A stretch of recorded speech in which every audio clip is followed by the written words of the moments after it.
Hi, my name is Jay Jayamohan. I'm the Executive Director for the Center for Innovation and Entrepreneurship here at Harrisburg University. Our main mission is to empower innovators to build successful ventures.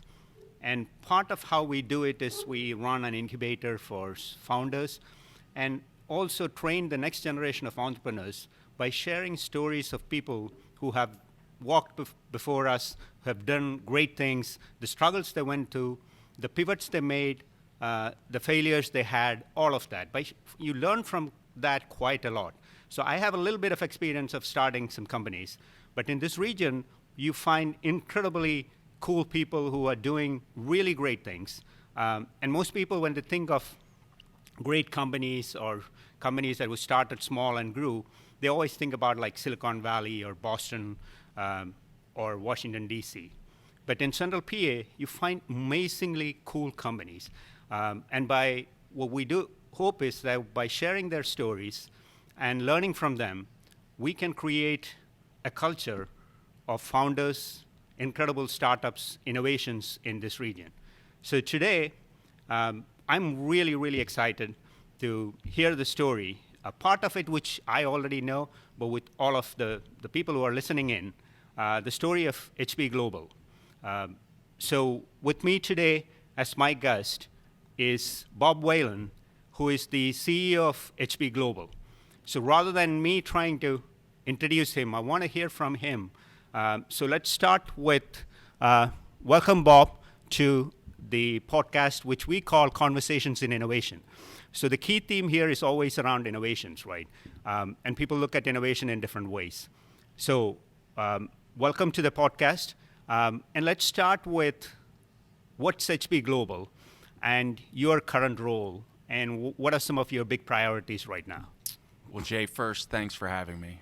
I really appreciate you having me here, and I love telling the story of HP Global because I think it's a story of really just taking the opportunity or the opportunities that the market presented to us and really responding to that. So I was brought in as the first non-family member CEO of HB McClure Company, which is a residential and commercial mechanical contractor and service company here in central Pennsylvania.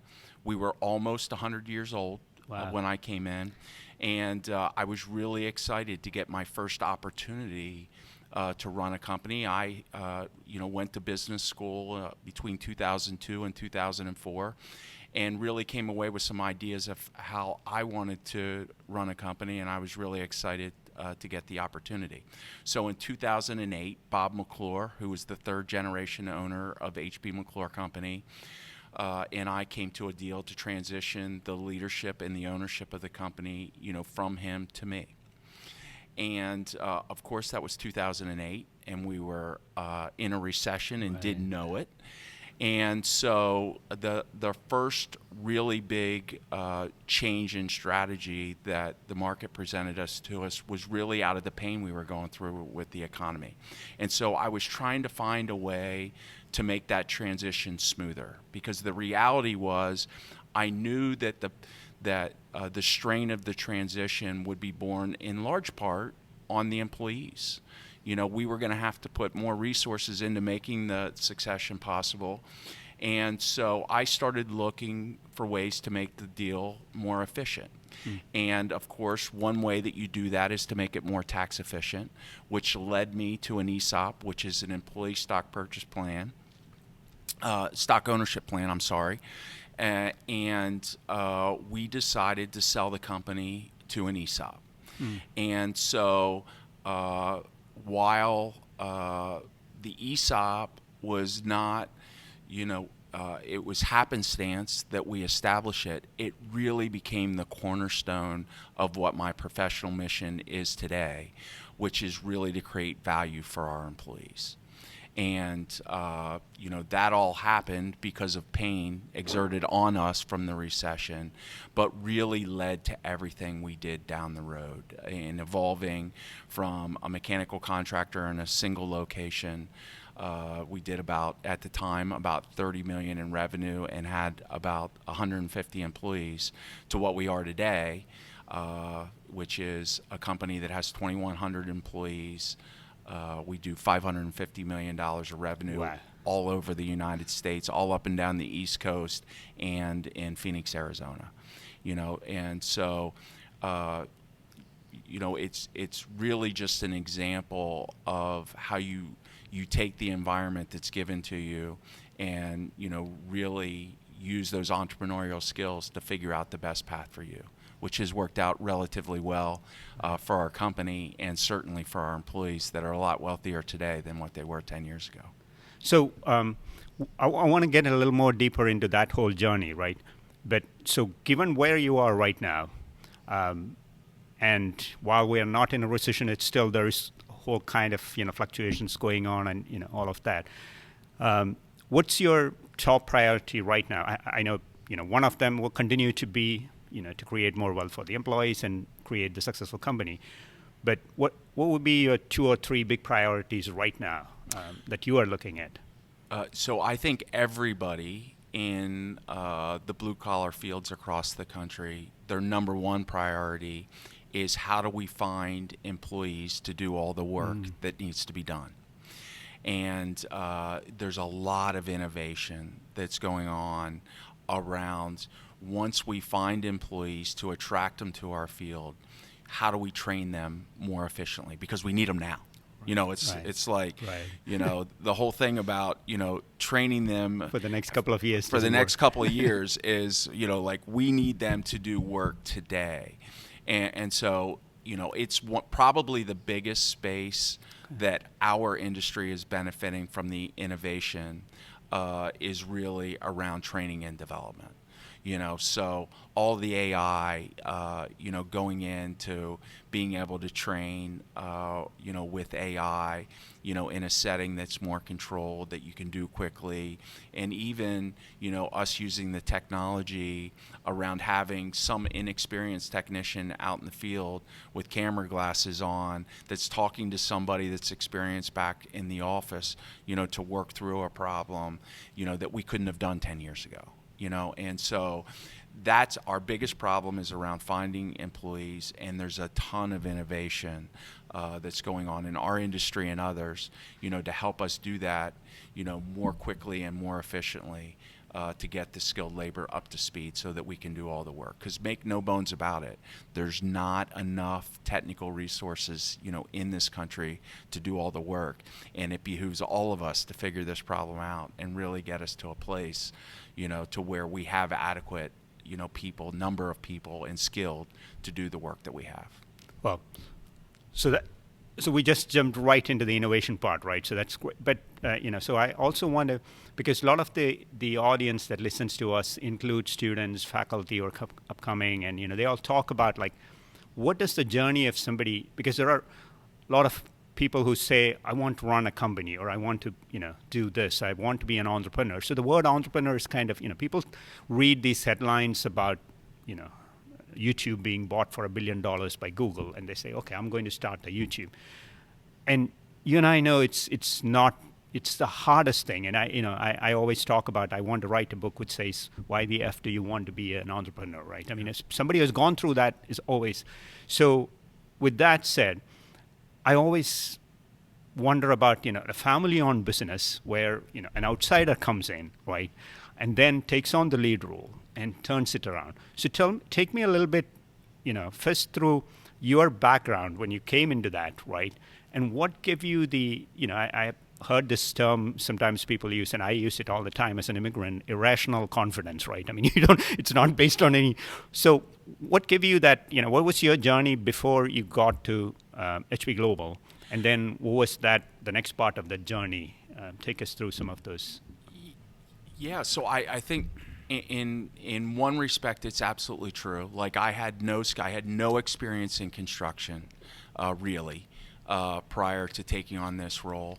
So in one way, I definitely took something on that I probably didn't have the right mix of experience to take on. But I think I combined that also with a humbleness relative to that was really helpful in somebody new coming in and being successful.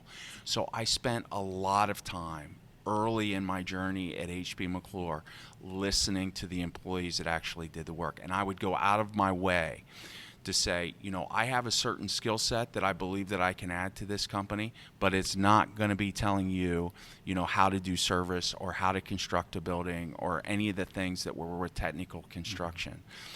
So I think in some ways I combined both sides of that spectrum. Way too much confidence, like Right. why should I be able to do this? And then also at the same time really sat back, listened, and I think it was one of the big things that led to our success is I took time to allow people to become confident in me, that there were certain things that I could add to our company to make us better, but that I was going to stay out of their hair relative to the stuff that they really did well. And so I think that was a big part of it. But my experience was, I grew up in the employee benefits industry and in all segments that I worked for, insurance companies delivering those benefits. I worked for consulting firms. I did it within corporations. And I, as I mentioned earlier, I got an MBA and had responsibility for P&Ls in my previous life, and so all of those things. But I think one of the biggest things that I believe from the start and believe even stronger today, for the most part, entrepreneurship is not a get-rich-quick scheme.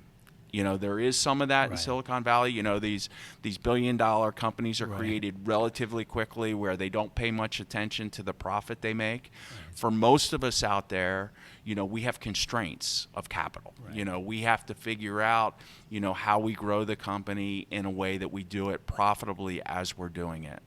And one of the great things about the industry that I'm in is very little of the cash that we produce as a business needs to be reinvested back into the business just to keep it going.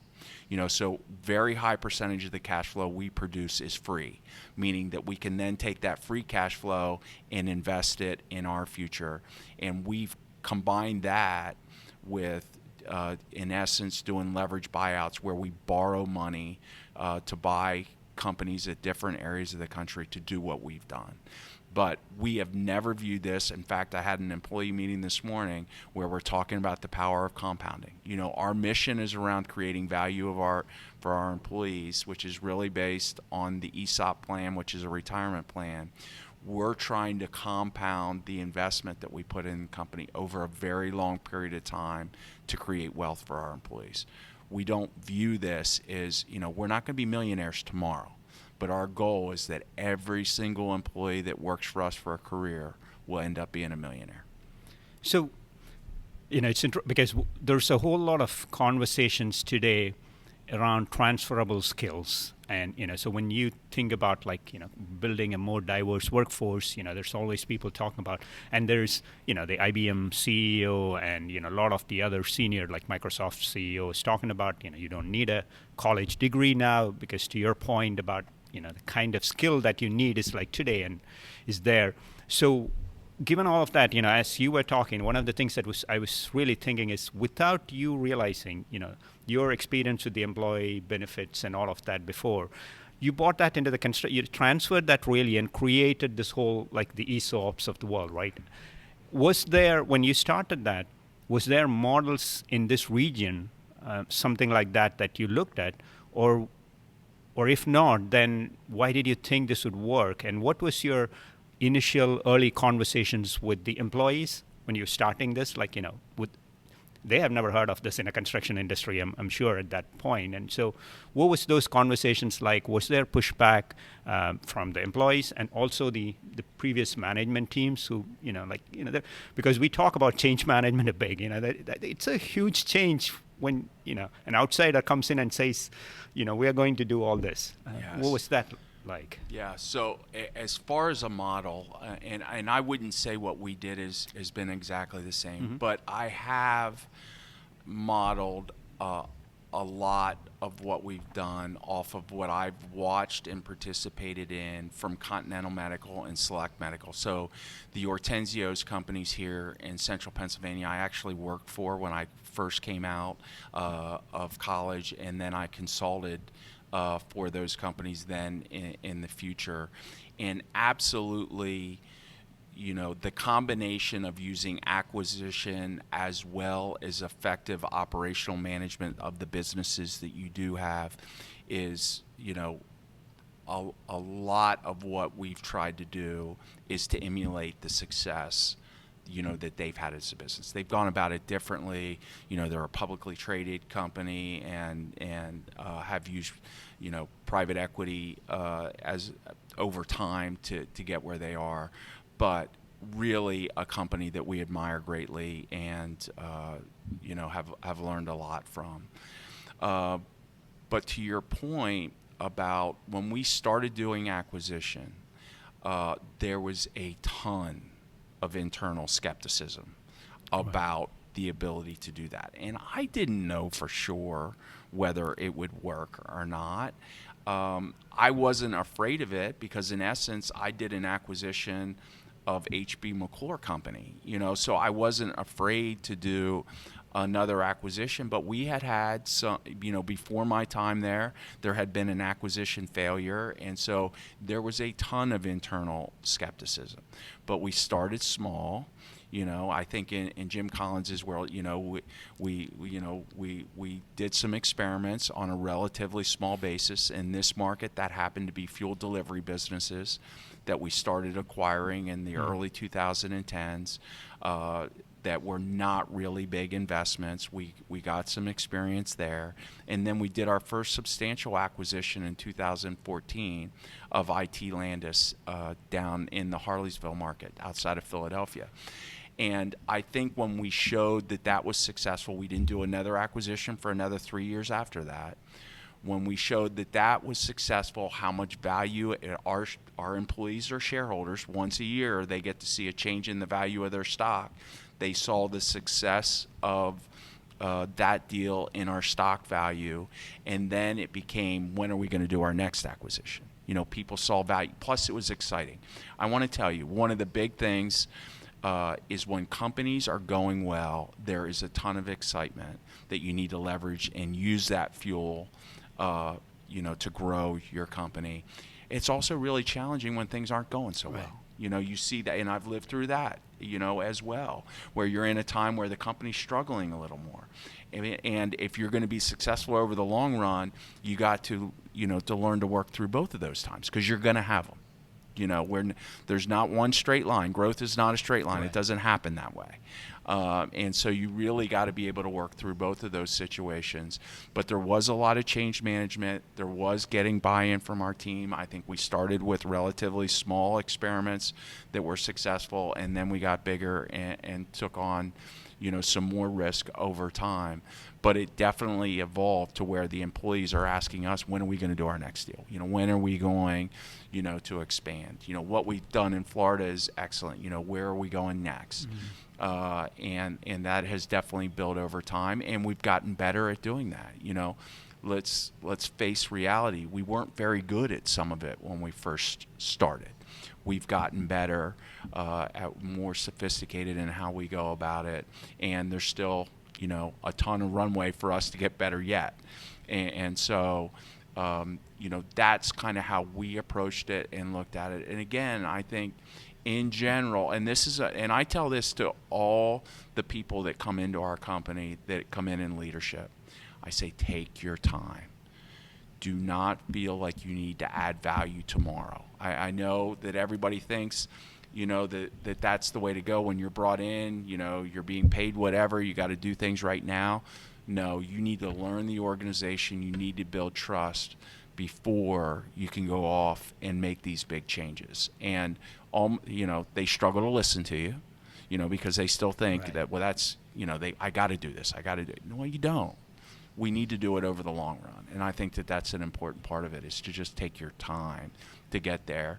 Take your time and it will speed up over, and then you'll be running plenty fast enough. Just talk about that last part, right? The time, because I always say passion and drive is what's needed in the leadership, in running a company. But I think one of the other components is empathy. So that's what you were just talking about. So tell me, how did you come to that this, you need to give the space to the leaders? Well, I think a lot of it, and a lot of my philosophies come out of playing team sports. Growing up, and then teaching and coaching team sports. As my kids were going through it and all that, and really just came. There's a time to push, and there's a time to put your arm around somebody. And the real magic comes in figuring out those times. And do I always get it right? Absolutely not. No. Right. But I do think lots of times it's counterintuitive of what you need. When the company's struggling the most, I feel is probably the most important for the leader, really to put their arm around the organization and stay focused on what needs to be done and really be a cheerleader for the organization at that time. When things are going good, now that's when you can, push and prod your organization to do more and get that, little bit extra out of it. I can remember, there were times, where we were going really well, and the feedback would come back about Bob Whalen isn't this guy ever happy with anything, But then I know I have leaders that when we were going through the 2009-10, when it was a real struggle and it was carnage out there in construction, just real hard time for our industry. I was being the cheerleader. I was like picking our team up, like, we're going to get through this. We're going one day at a time. We're just going to get a little bit better. And so finding that balance and doing it the right way, none of us get it right, but to try to find, both sides of it. And you ask where my empathy comes from, I think it comes from, my experience, both with the team sports, but also my family, how my parents were. And I tell people all the time, my dad pushed us incredibly hard as we were working on our sport and practice. Not one time in my entire career did he ever get on me in a negative way after a competition, when I was suffering because I didn't perform well. He knew I cared about that result.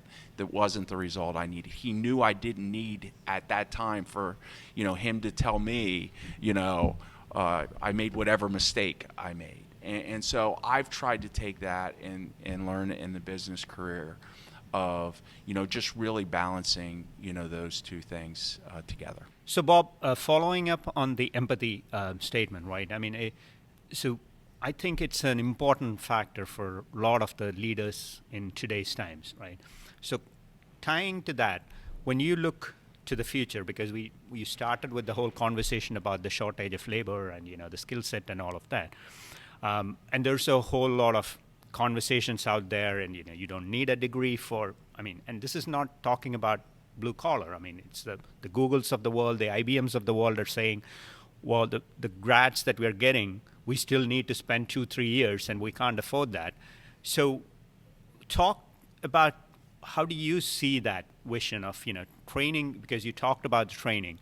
Is there like a vision that you have of how the higher eds of the world, the existing ones, because it seemed to be so siloed out. The higher eds do their thing. There is the degrees they come up with, and then they come out, and then the employees say, well, this is. So why is there a disconnect, and why are leaders like you, yours is a big organization, stepping in or reaching out and trying to create that connection? And what's your vision? I really so first of all, our organization very specifically wants to have a mix in leadership.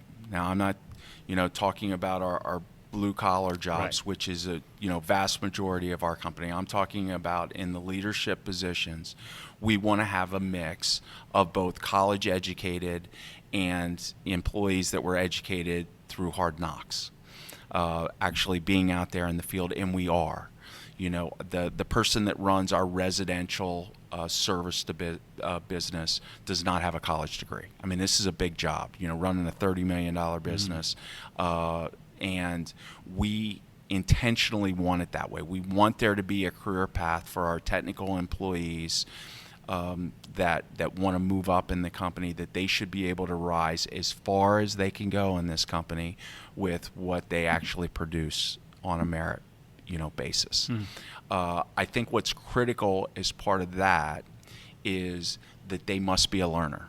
And so maybe the learning that they get doesn't come from a college classroom, or as much of it from a college classroom as somebody that did their bachelor's right out of high school, but they've got to be a learner. There's certain academic concepts that I think are of critical importance for you to maximize your ability as a leader of a business that you need to find.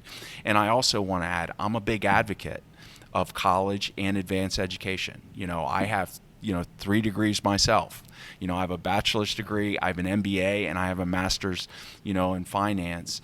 And I think it's something I value very much, that you're a lifetime learner. And so as much as I've learned from the classroom, I've learned, even probably more than that from my experiences. And I've learned even more than that probably just from reading and, watching others do what they do. And so I don't come at this from where there's one path that leads to the right way to do things. I come from, there's a lot of different paths.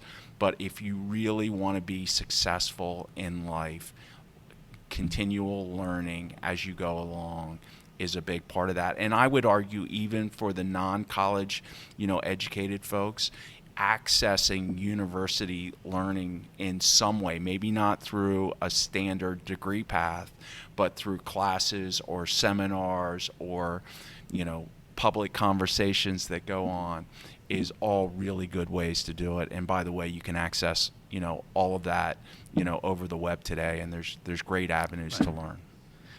So that brings me, my background is a couple of software startups, and so I look at the Googles, the Apples of the world, and you look at any of their job descriptions. It doesn't even the starting developer, right? There's always this word innovative and entrepreneurial, right? And so I have been trying to map with Apple, Google, like how do they look at that? How do they evaluate that? And now, as part of running a CIE's incubator, we are looking at startup founders, and they certainly need this, right? So when you talk about transferable skills and learning and all of that, right, the leadership, do you think those innovation and entrepreneurial skill set are important? And if so, how do you evaluate that, or how do you see, like you talked about this one particular individual who's leading your 30 million, right, who did. So I think, how do you, you have been now recruiting and you lead a team. How do you look at that, and what's the best way to find that? I would say by far the biggest skill that I look for relative to being entrepreneurial is to be intellectually curious. If you think you have all the right answers all the time, you're probably, not the right person, at least in our environment, where entrepreneurial is going to play out in a positive way, for our organization. From my standpoint, that's the most important thing. Being willing to take a risk is a big part of it. And so for us as an organization to try to create an environment where we allow people to take a risk, I think is really important. And that's not an easy thing to do. Again, as a business, we're trying to create results, we're trying to do all those things, but at the same time, you want people to try different things, to take on, look at different services we could provide to our customers. And it doesn't always pay off on day one. So how do you encourage, people to do that? So I think that is a really important component. And then, I think also a big is locus of control. Would be probably the top 3 things, that I would be looking at. People that believe they control their destiny. Let's face it, we don't totally control our destiny. We are part of an environment where we don't get to decide every single thing that's going to happen to us in our life. but we can still control how we react to everything and what we're doing. And those people that believe that they control their destiny are the folks that I've seen, in my experience, that are really entrepreneurial. So those are kind of the three main things that I look for, when I look at somebody that's going to be successful as an entrepreneur within our organization. No, that's the intellectual curiosity part is really, I think that's the key here, right? I think you're right, because when you're in pure founders or startup, you don't know the answer, but your curiosity and your comfort in failing and pivoting and learning is really the key. So following that, what are some of the because the technology, if you look back, right, that has become a key component of every industry. Like, if you push back maybe 10 years back, the construction industries were a little slower, and it was all these software companies that was really had the technology. But now every company is a technology company, whether you want it or not, right? So given that, what are some of the technologies, emerging technologies, that you are excited about from looking from your industry's perspective and also beyond? And what would be some of the advice you would give to the next generation of students that's coming up, out of high school, and looking at this crazy, like every day you're hearing a new term, and there's this incredible opportunity there, but what's the best way? Where do we start, right? So what would be some of the advice? So let's make no bones about it. The construction industry is still behind in technology. So we are not on the forefront of the technology. And I think it's why the technology industry is so excited about construction, because they think there's so much runway for our industry to improve using technology, but we've been slow to adopt. I think there's some good reasons for that, and there's some reasons why it's more challenging maybe than some other industries of why it hasn't been adopted as fast. But we are still behind, no doubt, and it is in the future. And I think so some of the things that I'm most excited about is, first of all, the communication technology that's going on for everybody. And so like what we saw, during the pandemic, was Zoom picking up, or in our case, we use Teams or Google, whichever technology platform that you use. That is really changing the way we go about doing business. We just held a meeting this morning to be more efficient with time, but to communicate to everybody, we had a virtual meeting. It's not the only way we want to meet. We still believe in personal contact, getting together and being able to look in the eyes of all the people you're talking to. But there is a time and a place, for it. And I think that is a really important, aspect. In construction, there's all kinds of technology, being put into place, using drones, for example. And so from a remote place, you can take a drone out with a camera, see what progress is being made, see what's going on in the site at the time, do safety assessments. Safety, a huge issue within our industry of incredible importance, is, as my safety leader calls it, a moral imperative for our company. We can start to use technology to help us do those tasks, I think, is a really big thing. And then the big technology change that's going to happen in the coming years is really taking from a construction document to producing the parts of a project in a more manufacturing environment. And that's just underway. We're starting, prefabrication is becoming a bigger part, but really tying the technology to do all those things more effectively. Like I would point to the auto industry, so like the consultants that are coming into the industry to help, a lot of them are coming out of auto, because you're going to take it and you're going to, do parts, in essence, that we've never really done. We really just deliver the materials to the site and build it on site and do all that. Well, there's ways that we can do that much more efficiently using a prefabrication, manufacturing type approach to construction, which will happen, over time. And it will also facilitate building a lot of buildings and transporting them to the site. And that's something that, there's all these stories about China building these buildings very quickly. A lot of it is because it's modular. So you build it in pieces, and so you have it going on at a lot of different places. You deliver it to site, put it together like a puzzle, and you have a building. And I think we'll see that into the future will become a big part of where you see technology make an impact. So does that also, when you look at your future hirings or pipelines, right?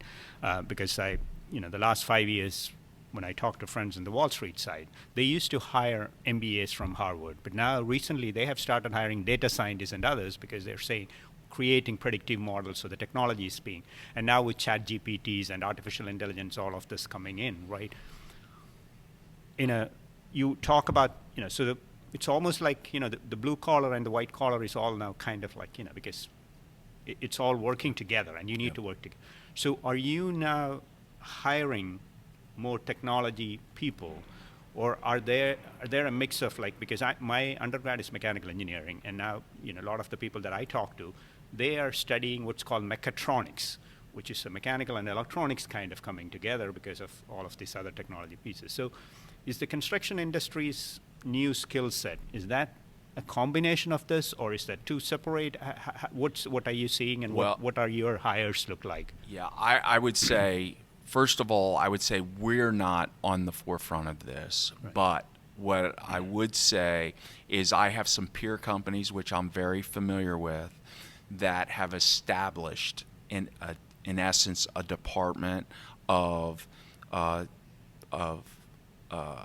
coding professionals to take on the jobs or the areas that they're trying to be innovative, and they actually keep them outside of their IT department. So this is not, an aspect of the classic, IT infrastructure right. There that's to support the company. They have this outside of that infrastructure that operates independently, that's taking on, building functional technology for problems that they're trying to solve in their industry. And I think what you will see over the next decade is that will become, a very important part of, larger construction entities for sure, and will become a competitive advantage, for the larger construction, organizations. It'll be a way that they can scale things differently than what the reality is. It's a very fragmented industry. So there's a lot of small players out there, and they won't be able to afford to build out, these teams of coders that are solving their business problems. The larger companies will be part of that. Now, a lot of that will then become commercialized and move down through the market. But I do think it'll be a competitive advantage for the larger companies that can make an investment that's a relatively small percentage investment, but something that the smaller companies, will not be able to do. And it will eventually become a marketable product, which the whole, VC infrastructure, I think, will become very important right. to productizing, those solutions to the rest of the world. But there is a very big movement in construction to start to go in this direction. I'm a big fan. I mean, it's so many terms that you use. I'm a big fan, like productization. I always feel like, to scale up a business, even if it's not really a product, it's productization is what helps you do repeatable process and scale up, right? So you touched on that. So let's, as we are, love to have a follow-up conversation, but at least for this one, as we are getting to the end of the time, a couple of things. One, for leaders out there, right, that looks at companies, there's an organic growth that you have to be part of, and then there's the whole acquisitions growth, right? Yeah. What will be some of the things what's your advice, right? Like a couple of things that they have to watch out for and plan when you are, moving from the organic growth to this whole acquisition, right? Because acquisitions is a big challenge. Bigger companies have tried it, and it has always been a problem. So what will be some of the things? Well, one of the things I would say is I think it's really important to think in terms of and as opposed to or. So we think about entrepreneurial companies moving to be more professionalized, and I think that that's true, but I think you want to be and. You want to remain entrepreneurial while at the same time, putting some process around how you do business and some discipline around how you do business, because it's proven that it'll produce better results for you over the long run. And I think the same thing about, we're not an acquisitions company only. We're an acquisitions company and an operator of mechanical contracting and services business. And we have to do both of those effectively. They take different skill sets, but I think you want to incorporate the and into your organization and realize that you need to do both of those well. Mm-hmm. And so at different times you're more focused on improving one side or the other because you found some flaws in how you do it, and so you put some energy. But this whole thing that you got to go away from the entrepreneurial spirit and become a disciplined operator, I think is a fallacy. I think it's a false choice. I think you need to do both. And that's what we're trying to do. And our future growth may look different than what our past growth has been, but the reality is it's going to be part of who we are. It's what we're going to do, and we've got to be able to do both to be effective. So, and that's a great point. And I think a lot of people say that you are in this startup entrepreneurial, and now you are a professional. And then people say, well, we stopped being innovative. How can we go back, right? But now you've already put in all these blocks that actually stops innovation, right? And so the following up to that is that innovation component, right? How does a company like yours that has has all these different companies that you're bringing in, has completely different culture and all of that, how do you create a sense of innovation and the culture that's connected? How do you do that? Well, I think the one big thing and it's a natural progression over time that you have a problem and then you put a fix in for it. So that adds bureaucracy, into what you're doing. And I think one of the things to continue to encourage entrepreneurism is you have to resist that. You've got to, you're not going to be zero defect as a company. You're going to have mistakes. And if every time you have some problem, you put a process in to eliminate that problem, all of a sudden you have a book like the tax code, that's so thick that nobody knows what the policies and procedures are. I think you need to resist that type of behavior and only fix, the really, really big problems, and accept that even if you put things in place, you're not going to fix them all anyway, but you need to accept that some of those things are going to happen and resist, really making your company, a bureaucracy over time. It's a natural thing that happens over time. And if you just listen, to our public discourse, is anytime something happens, well, there's got to be, some legislative fix so that doesn't happen again. And the reality is you cannot fix everything. And so I think that that's an important part of it. And again, I think the second piece is to really encourage people to take on risk. Now, I will say, one of the things that you want to do, relative to that is to put a rigor around, considering everything that you go through to make that decision. So you don't just blindly say, oh, we should get into building pools, for example, in our residential business. Well, maybe we should get into building pools, but just because it's an idea doesn't mean that it doesn't need to be vetted, and you don't need to think through the implications to your organization and what's going to go on, with all of that. And so, I think it's a really important thing. And, I would just say in general, like so many other things in life, it's finding the right balance. It's finding the right balance to, encourage the entrepreneurism while at the same time understanding that you have to have a discipline around operating that's going to yield the best results. Let's wrap up with, we started with your journey. Tell us, a little bit about your family and what that support system does for you. Yes, so incredibly important, and so have really always viewed everything in my life as a partnership with my wife. So Mandy and I, we started dating when we were 14 years old in ninth grade, and we're high school sweethearts, and dated all through college and got married, right after college. So that's been incredibly important. She's a sounding board for me. She gives me advice on a myriad of business problems that we go to. So incredibly important, and incredibly proud of what we've built together.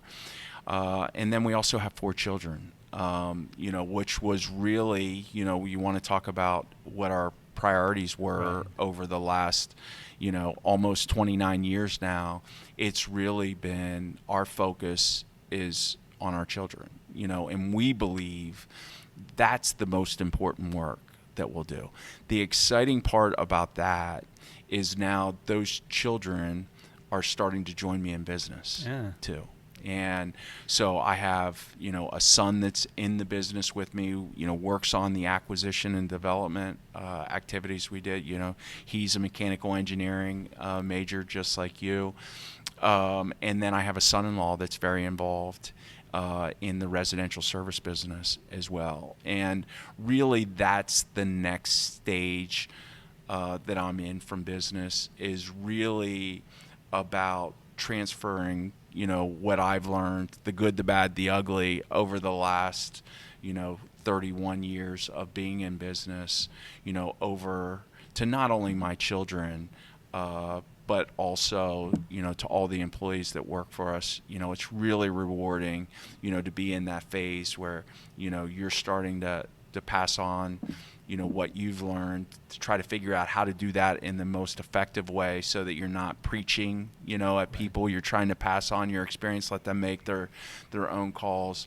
But it's a lot of fun for me to work with my kids now, and it's probably the part that I look most forward to for the rest of my career, is really to just watch how they go about doing stuff. Very different from me. My kids, they're not mini-me's for sure.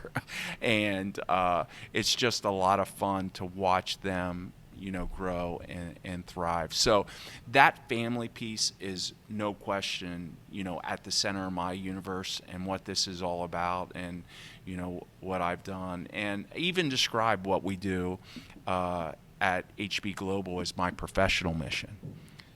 It's part of my personal mission in life, but it's not everything to me. And, if there was an everything to me, it would be, the family that Mandy and I have built together. And it's just been a blast, and, looking forward to the future too. Thank you, Bob. This has been an incredibly cool conversation. And as people who are listening to it probably will realize that, this is probably the company you want to work for. There's a work-life balance. There's a great leader who is trying to create wealth for everybody who works for the company. And at CIE, what we hope is that we partner with these kind of companies, and the next generation of founders who come in takes inspiration from this and build that kind of companies with empathy. You need passion and drive to build a company, but with empathy. So thanks again, Bob, for being here. This was a great conversation. It was a pleasure. Thank you.